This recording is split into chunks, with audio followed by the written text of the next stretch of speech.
दूध का पीएच मान कितना होता है? तो दूध का पीएच मान 6.4 होता है।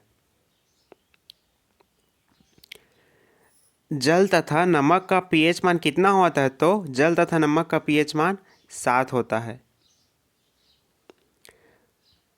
मानव रक्त तथा आंसू का पीएच मान कितना होता है? तो 6.4 होता है।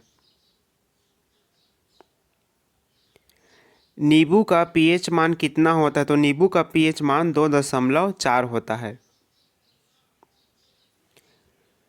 सिरके का पीएच मान कितना होता है? तो सिरके का पीएच मान 3 होता है। मानव के मूत्र का पीएच मान कितना होता है? तो मानव के मूत्र का पीएच मान 4.8 से 8.4 होता है। शराब का पीएच मान कितना होता है? तो शराब का पीएच मान 2.8 होता है। समुद्र के जल का पीएच मान कितना होता है? तो 8.5 होता है।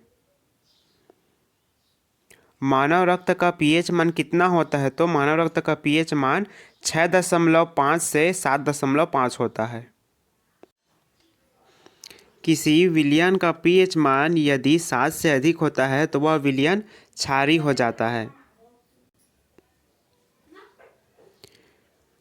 किसी विलयन का पीएच मान यदि 7 से कम हो जाता है तो वह विलयन अम्लीय हो जाता है।